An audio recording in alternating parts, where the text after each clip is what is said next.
Welcome to The Whole Story. I'm Anderson Cooper. There are 5 weeks left until the election, and the race remains extremely tight, especially in the critical swing states. Winning some of these states could come down to one key demographic, the Latino vote. Latinos are the second largest and fastest growing group of voters in the United States. The majority of them have historically voted for Democrats, but a growing number of Latinos have become Republicans, and many now support former President Donald Trump. CNN political contributor Ana Navarro is a Republican who's now supporting Vice President Harris in this race and recently spoke at the Democratic National Convention. She's been one of Trump's harshest and most outspoken critics. And in the next hour, she travels across the U.S. to see for herself why Trump appeals to Latino voters and which issues matter the most to them in this election.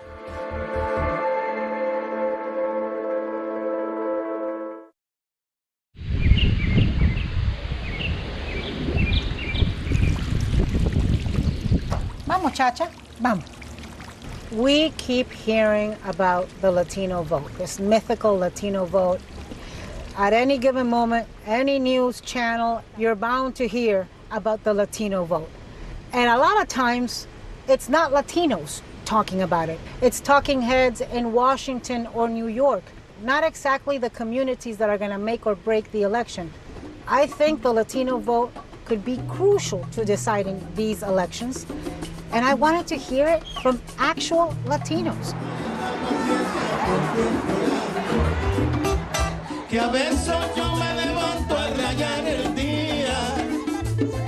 How much is being Latino part of your identity?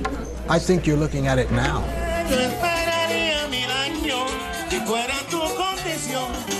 This is the one and only Puerto Rican club.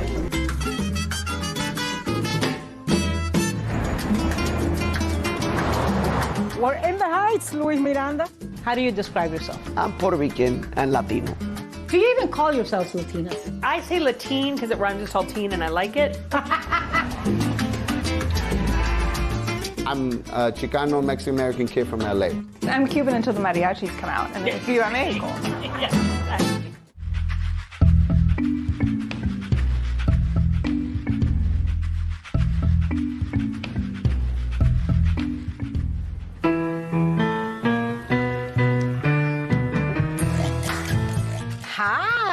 Bienvenidos a Miami. Come in. Come into Chacha's house where she sporadically lets me live. Vamos, Chacha. Dile, vengan, entren. The house is from 1923. It's called Old Spanish, which is a very typical architecture here in old Miami. Miami is a place where there is a little Havana. There's a little Managua, the capital of Nicaragua. There's Dora el Suela. There's little Haiti. There's so many factors that go into defining each Latino for who they are and who they're going to vote for. And CNN projects Donald Trump will carry the state of Florida with its 29 electors. You see how well I'm doing with Hispanic? Do you see? They're going crazy. We have a 96% approval rating with Cuban Americans, 96%. We should not underestimate the job and the work that Republicans have done with Latinos, that Trump has done with Cuban Americans and in South Florida in particular. He's been very good, micro-targeting certain pockets, and certainly one of them was where we're standing right now, Miami-Dade County. I don't like Trump, but I recognize that he worked hard at getting this community. Cubans for Trump! I see all these signs, Cubans for Trump, Cubans. I think they felt like a favored class. It paid off. It paid off. Miami is very much of a melting pot. We have a lot of communities that have developed around different waves of immigration. The weary refugees are led off to the Coast Guard buildings. The original exiles were the Cubans. They came in 1959 and through the 60s, that original wave of Cubans who fled Castro, who fled communism. When I think of Trump, he reminds me of a lot of things that I've seen in some of the strong men in Latin America that we all fled from, right? The attacks on the free press. Whoa, look at all of the fake news. The wanting to tear up the Constitution and stay in power. There's something about the strong man that appeals to our idiosyncrasy in some ways, and it's what we grew up with.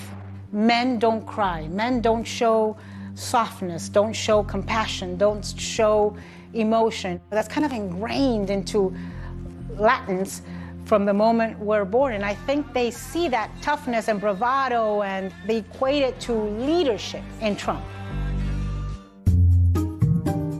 I'm feeling very vulnerable about being on camera without hair and makeup. If you ask me, what am I, who am I would tell you I'm a hyphenated American. I'm a Nicaraguan American. I feel very Latina. I feel very Nicaraguan. I feel very much a Miami girl. I've been raised here since I was 8. 1980, which was a year of a lot of turmoil and action in Miami because it was the same year as the Mariel boat lift. It was the year when a bunch of Nicaraguans like me were fleeing the Sandinistas. It was a year where a lot of Central Americans were fleeing because there was civil wars. The Nicaragua conflict bled into El Salvador, Honduras, Costa Rica. There were a lot of problems in Venezuela, in Panama.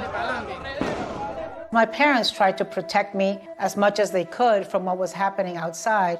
They were trying to still give me the life of a normal little girl. There was a bunch of immigrants coming into the U.S., and at that time, a lot of them were settling in Miami. We fled. I, Ronald Reagan, do solemnly swear. And that coincided, 1980 was also the year when Ronald Reagan got elected. As President of the United States. Here was this good-looking, eloquent cowboy, Ronald Reagan, defending the freedom fighters and standing up against communism. While they preach the supremacy of the state, they are the focus of evil in the modern world. Not only was he standing up against communism that I fled, but he also was the guy responsible for giving me U.S. residency and citizenship. The Immigration Reform and Control Act of 1986. Of course I was a Ronald Reagan Republican. This little corner is like the altar to the now defunct Republican Party. I've been a Republican all my life. I worked on Republican campaigns. I was John McCain's National Hispanic Chair. I supported Jeb Bush. So what am I? I'm a woman. I'm a Latina. I'm Nicaraguan American. I'm a Miamian. I'm an activist. I'm also fully American. Some people may not like it. Some people may not agree. And now, because I'm anti-Trump, all of those people who were part of my social circle, political circle, call me a communist and call me a socialist. Me, who fled communism, I get called a communist. Would you call yourself a never-Trumper? No, I never refer to myself as a never-Trumper because I just don't want to be defined by this guy. I call myself a disgruntled Republican at this point. I think I'm kind of like a woman without a party. In my family, there's division. There's people who are very supportive of Trump. We have to learn to coexist. We have got to learn to coexist. Doesn't mean that I will ever agree, but I'm interested in listening.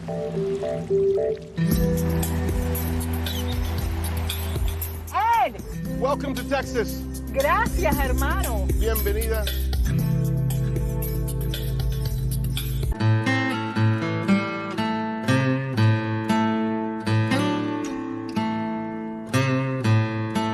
This is the southernmost tip of Texas and the northern bank of the Rio Grande River, which divides the U.S.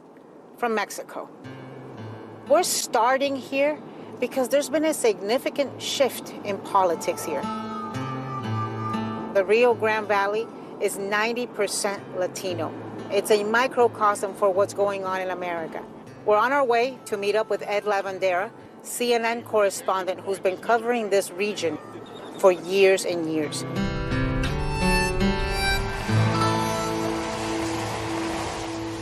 Welcome to Texas. Gracias, hermano. Bienvenida. Gusto verte.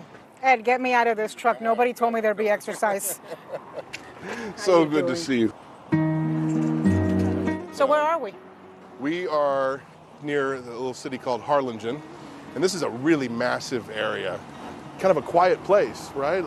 But because of immigration in the last 10 years, this place has really been put on the map. So what brings you here today? This has been a very, very strong Democratic area for the state. But in recent years, we've actually seen Republicans making inroads down here.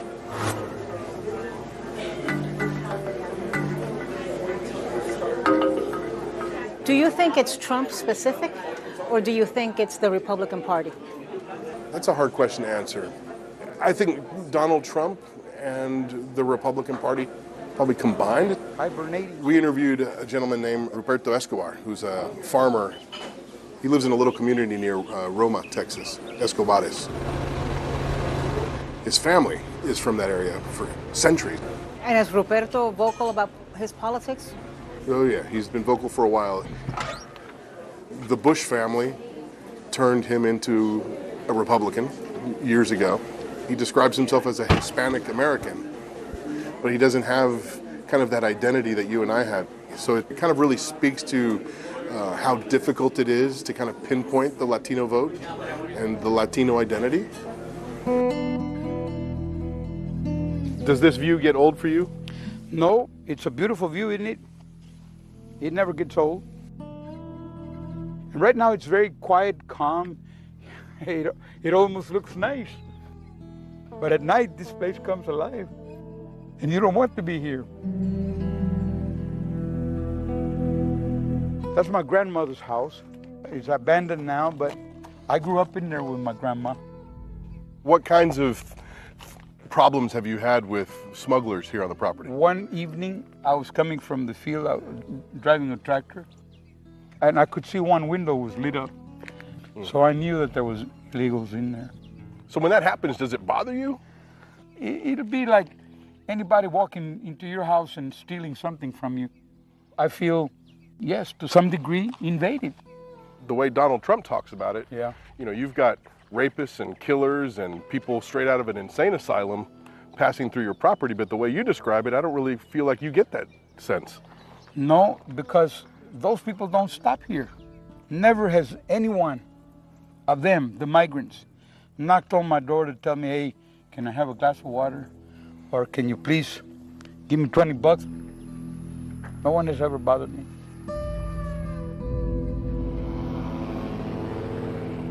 So as we're here talking, you can hear the roar. Very common. And here in a couple of seconds, I think we're about to see, my guess it's either a DPS airboat or it's a Border Patrol airboat.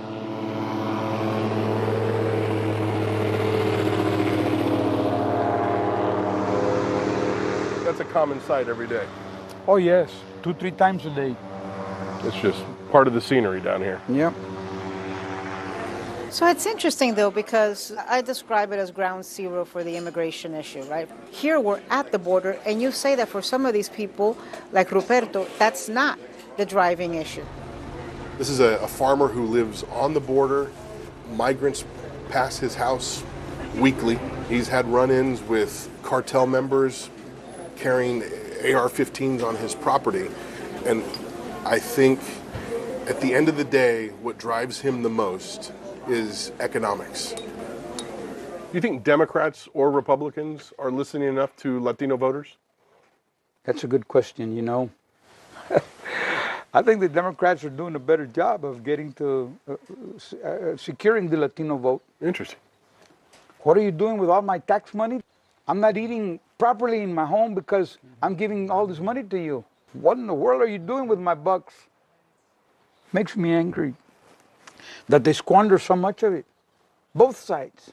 So was it local Democratic politics that turned you off, or was it national? More than anything, local Democratic policies. But I'm going to vote for Trump this time around. Is there such a thing as a Latino vote writ large? No, not at all.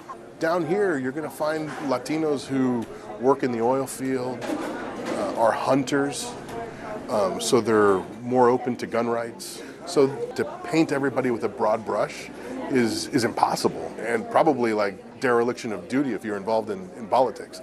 So later today, we're going to go meet with Pastor Luis Cabrera.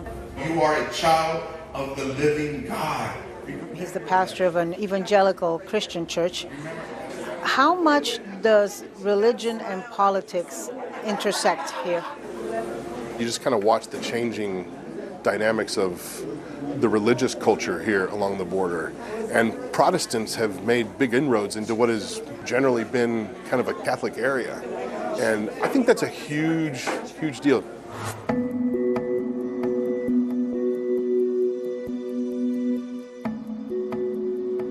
Luis, thank you for welcoming us to your church. Muchas gracias. I didn't realize we had this in common. You were born in Nicaragua. Correct. My father was involved with President Somoza in the 70s. And when they overthrew the government, we fled here to America. Tell me about the Remnant Alliance. So the Remnant Alliance is a team of organizations around the country that have come together to work with pastors and to help them get engaged against culture. So you want the church activated in politics, in all aspects, culture, yes. Cultural issues, in all aspects, books. Exactly. We're the generals of the faith. We're the generals and the governors and the leaders of our community. We have a similar story of coming Yes. here. You are Republican your entire life. I am too. But you are very pro-Trump. I'm not. So tell me, what am I missing? I don't want to say I'm pro-Trump. As a Christian, I vote for him because he's the only one that aligns with my biblical values and morals. Luis, the guy you support for president had children with 3 wives and divorces. But you're talking about his past. Does the fact that he's a convicted felon now matter at all to you? How do you align that with your biblical values? He's not perfect, but that was his past. We all have a past. Do you have parishioners who disagree with you politically? I probably do, but they don't tell me. When's the last time, church, that you heard his voice? I'm not a Republican. I'm a man of God. I'm a Christian. I'm an ambassador of Christ. But you do work in politics in a certain way because you have no issue using your pulpit to get your parishioners to vote. While we are waiting for elections, God is waiting for his elect. This country is founded on the separation of church and state. Do you think that's wrong? No. As a church, as an entity, we have every right to tell any political figure, any business owner, if they're living wrong. That's our job. That's my job. So you're not calling from the pulpit for people to vote for Trump? No, but I mean, I would say it. I have no shame about it. I mean, I would tell people, yes, vote for Trump. Pastors, we need to get out the vote. And guess what happened? She won because of a church. And what I did 2 years ago when I helped Mayra Flores win that special election. So Mayra Flores is a Republican, a woman, a congresswoman, who won a seat that had been held for over 100 years Yes. by a Democrat. And you were instrumental in helping her win that seat. Yeah, I was her pastor, and I got the honor to baptize her.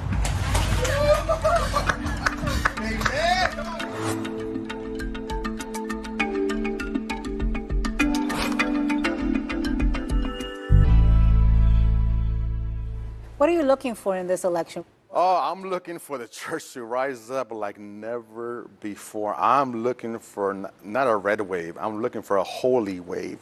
I'm looking for a righteous wave. Why is the church silent today? Why? I have free speech. And so that as a church, we have a voice too. People come here, they want answers. I don't want Christians not to vote. And then when they do vote, they vote the wrong way. I go, guys, no.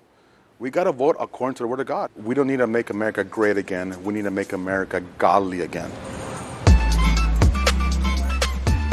We're a little bit over 60 days out. What are you guys hearing in South Florida, in Miami?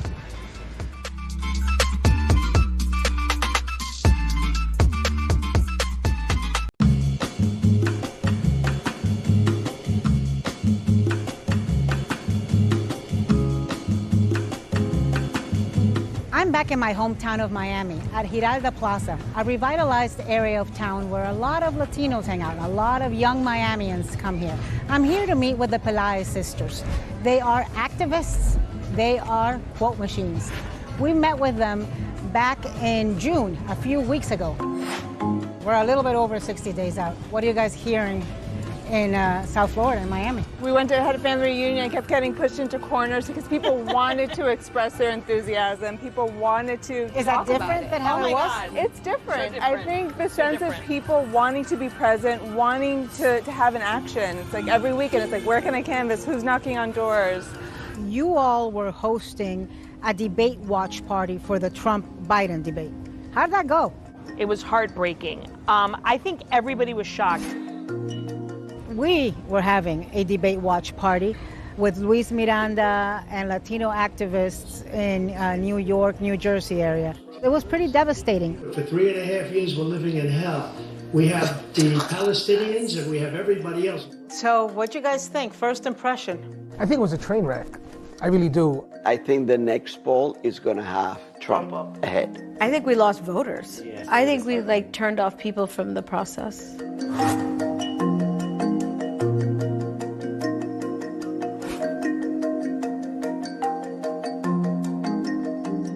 How quickly did you go from Team Biden to Team Kamala?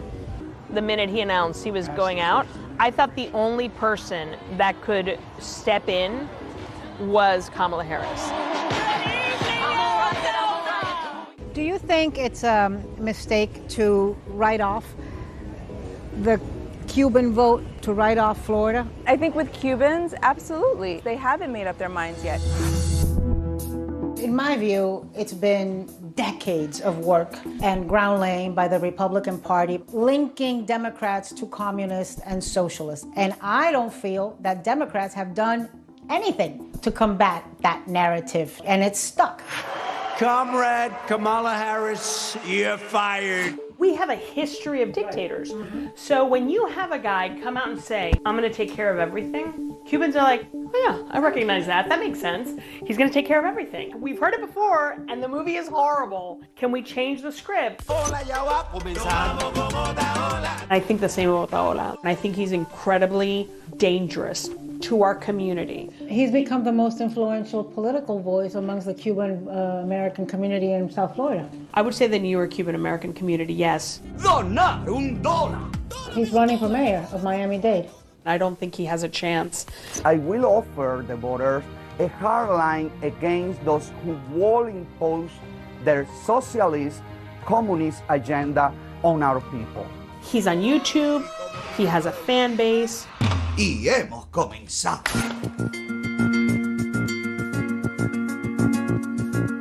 It's like he grabs at the low-hanging fruit and everybody thinks he's a genius. There is a community that feels very connected to his message within Spanish language media. Someone is willfully misinforming for the purpose of entertainment. I mean, I get the joke. I just don't think it's funny. You're going to show us your studio. How long have you been doing the show? ¿Hace cuánto haces el show? 8 años. So he's been doing it from that chair for 8 years. Y hoy mi programa. My show is an anti-communist show, reporting on communist infiltration in the U.S. ¿Tú crees que aquí en Miami? Do you think in Miami-Dade, where we live, there are any communist elected leaders? Yo no creo que hay líderes. I don't think there are communist elected leaders, but I do think there is a communist infiltration. ¿Y tú crees que a nivel federal, tú crees que en el gobierno federal? Do you think there are communists at the federal level? ¿Hay comunistas? Yo creo que I think there is a dangerous tendency to the left. Not every Democrat is a communist. No, claro que no. No, of course not. In how they act, when as a politician, you defend the welfare of communists, your sympathies lie with them. ¿Cómo te sientes tú acerca de la gente que? How do you feel about the people that say that you misinforms? Yo creo que I think there is a way of attacking what they cannot silence, what they cannot overcome. I am politically incorrect. I don't say what everyone wants to hear or applaud. I don't need you to live here loving me.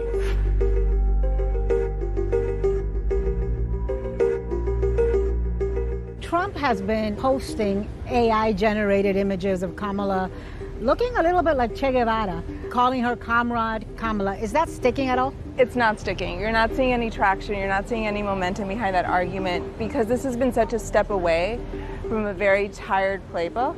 We're talking about the economy, climate, housing, gun reform, immigration, and I think the energy has shifted.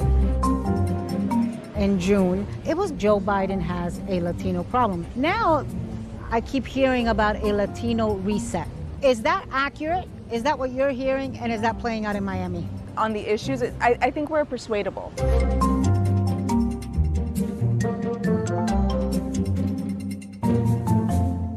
But the idea that they're going to come in and say, you're Latino, from the identity perspective and get our vote, not going to happen. If I were to say, what is the campaign doing wrong? I understand that there's a very narrow path to victory.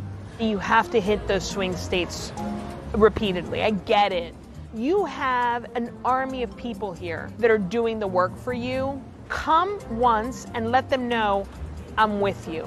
Democrats have to be aware of the fact that we're here and that we're gettable.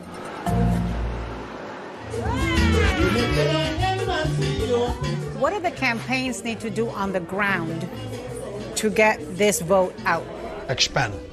Yeah, expand. Do a little more footwork.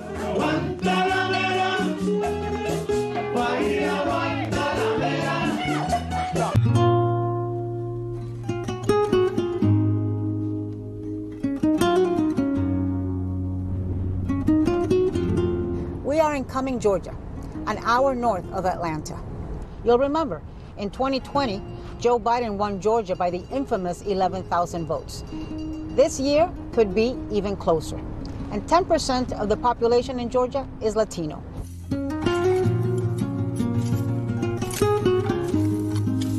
We are here to speak with a multi-generational Mexican-American family.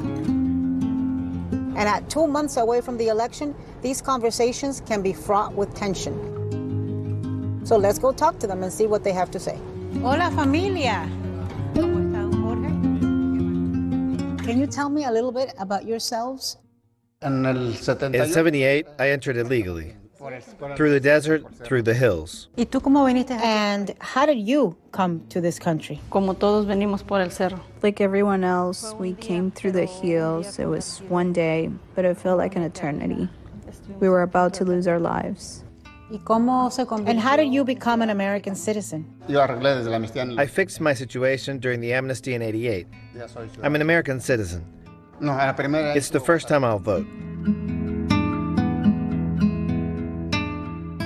Have you decided who you're going to vote for? I would vote for Kamala. ¿Y Emmanuel? Kamala as well. Why? More so, just out of security. I don't agree with all the policies, but just seeing how unjust it is towards the migrant workers, hearing the experiences from my parents, seeing how we're treated simply for being Hispanos, Latinos. It's made me become an adult before I could even recognize what an adult even is. Did you face discrimination? Were you bullied at school? I remember when Trump was running for presidency in 2016, and it was probably the worst experience that I've had in the school system. Being called slurs, being separated from other students. Do you connect Trump running for office in 2016 and becoming president to being called slurs at school? The bigotry that was pushed during his candidacy in 2016 before he became president definitely fueled it. I think it was going to happen with or without Trump. He just amplified that voice for those who didn't feel like they could voice that hatred at first. When people were throwing slurs your way and you were being separated, you didn't tell your parents? No. Why? Because I had seen it happen so many times to my peers that at that point we're just quick to lose hope. I was called a dirty, and I'm not sure if I could even say it here because it just hurts. Being called a dirty wetback. How was I supposed to react? When it's an adult telling you this, they have so much hatred and bigotry. So it really hurt. I was just in tears. I'm sorry. I didn't really know about that. I didn't know about this either. If I had known, I would not stay silent. I'm sure of that. I'm a mama bear when it comes to my children. Like, how has it shaped you? It really opened up my eyes towards different perspectives, and over the years afterwards, I've began getting more involved in understanding the political climate and understanding what that means for me. You chose to go to Dalton, which is predominantly Latino school? So it is a Hispanic serving institution. And you lead an organization. Yes, the Latin American Student Organization. Now, what is ALFA's mission? To empower and develop Latino men and women. It's a student-based multicultural organization where we aim to just enrich our students as a whole through cultural enrichment, cultural education. How are you going to feel the day you see your son receive his diploma? Yo creo que orgulloso. I will be proud, speechless because of all the efforts he's made. You're going to make me cry. I'm proud of you too. Would you ever run for office? I want to. I see myself in the White House as president, you know, at that Oval Office. Emmanuel, I want to be alive and vote for you when you become the first Latino president. But no, that's my goal though.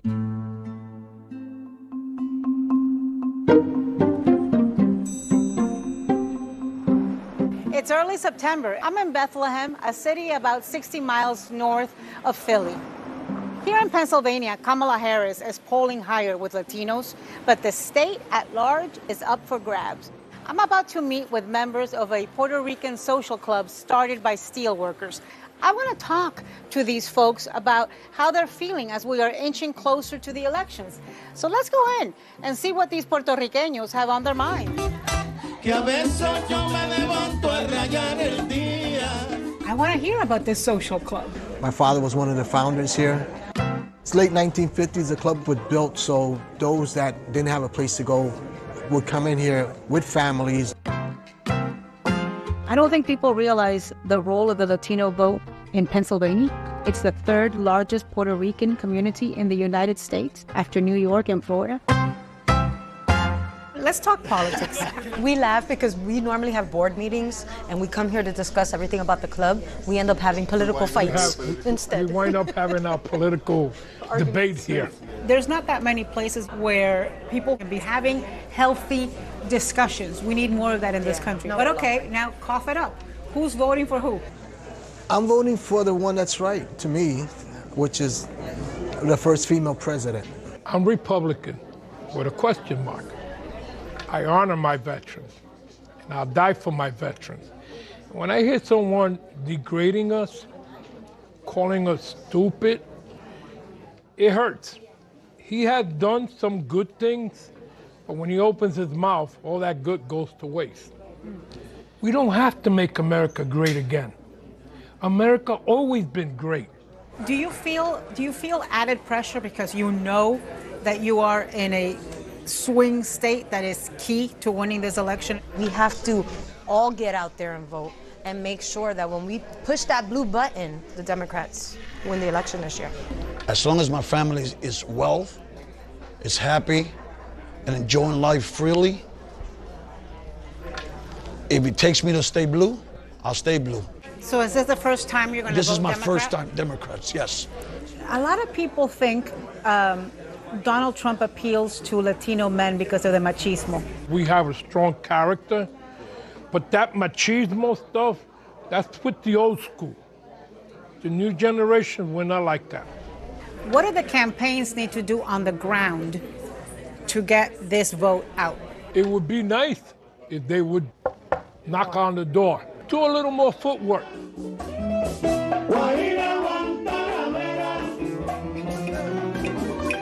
And when did you start campaigning on horseback? Yeah, almost 3 years ago. Caballo politics.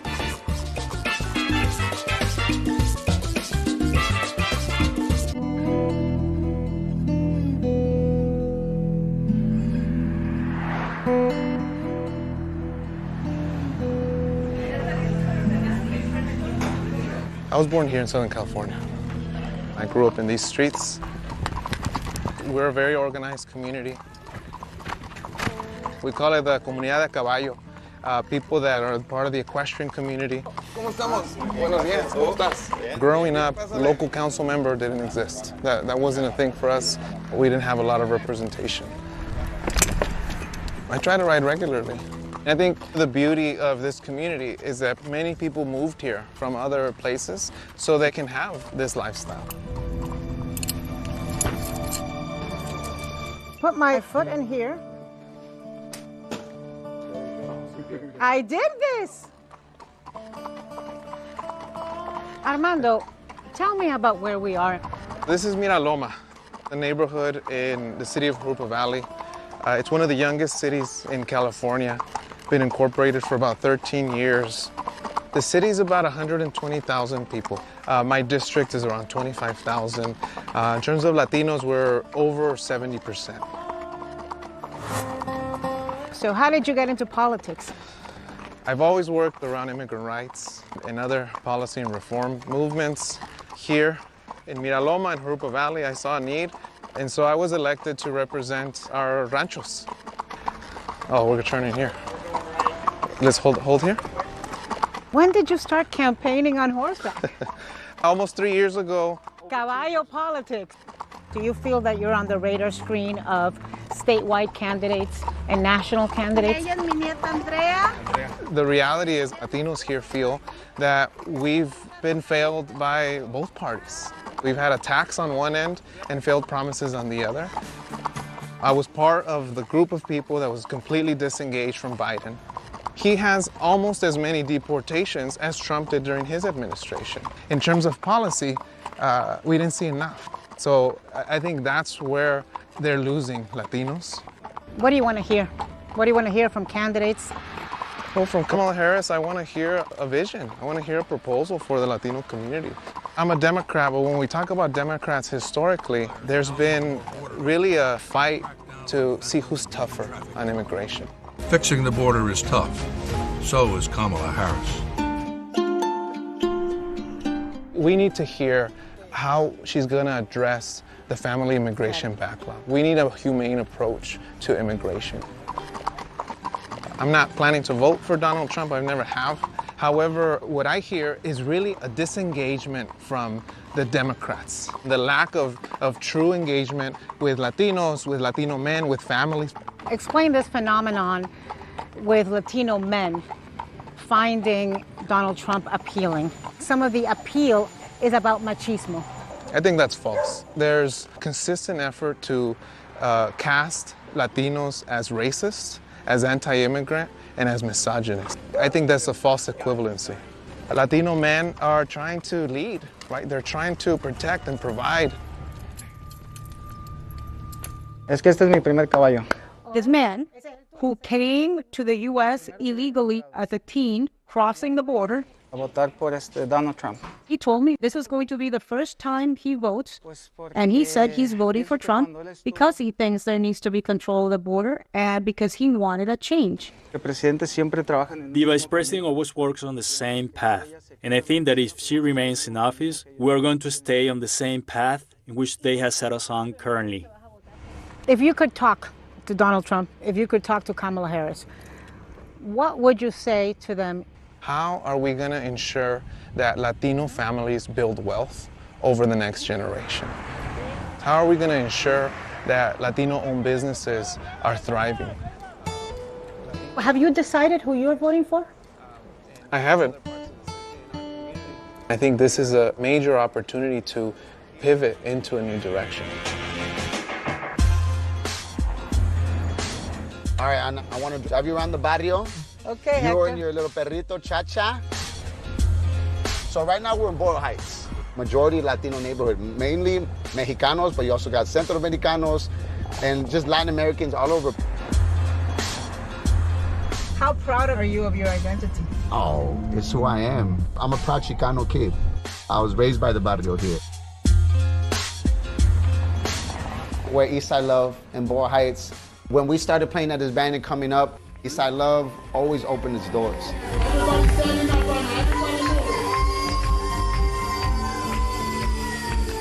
We met as young organizers, activists, movement heads in the East Side trying to change the world. I'm from Southeast LA, so I'm a very proud Chicana. I have my bachelor's in social work, my master's in clinical social work. And we also started playing music together.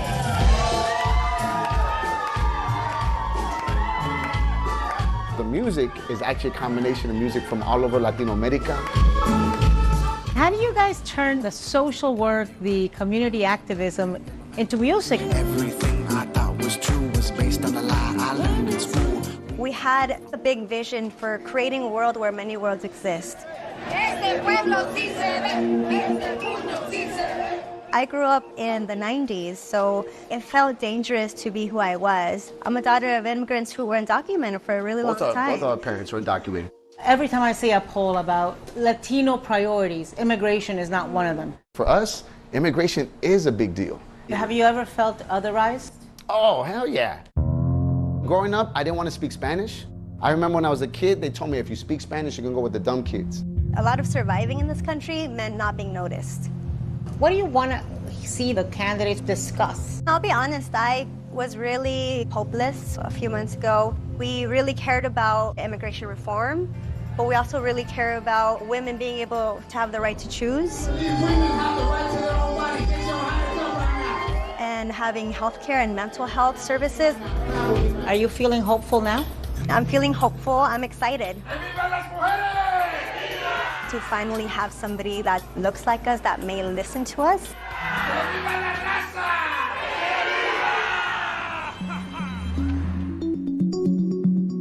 We're in Kansas City tonight. Kansas is not a swing state, though there are some seats up for grabs. We are here because the head of Unidos USA, the largest Hispanic advocacy organization in the country, has invited us to join her family in watching tonight's debate. On the other hand, his plan is to do what he has done before. As Latinos watching it, what did they say that struck you particularly poignantly? I just thought that Trump constantly focusing on immigration, fear-mongering against immigrants and immigration. We have millions of people pouring into our country from prisons and jails, from mental institutions and insane asylums, and they're coming in and they're taking... I think it's going to be a turnoff to a lot of Latino voters. Are there any issues that they are missing talking about that would appeal more to Latinos? Education. Education. Yeah. They always miss it, too. You know, I think you are the first people I have visited with across the country who bring up education. Demographically, Latinos are younger. We are graduating more Latinos into colleges now more than ever. Is there anything the campaigns aren't doing that should be doing? Yes. When it comes to Latino voters, our most recent Unidos US poll showed that 55% of eligible Latino voters still had not been reached out to by candidates or campaigns. That's just wrong, and it's a huge missed opportunity. Is there still something called the Latino vote?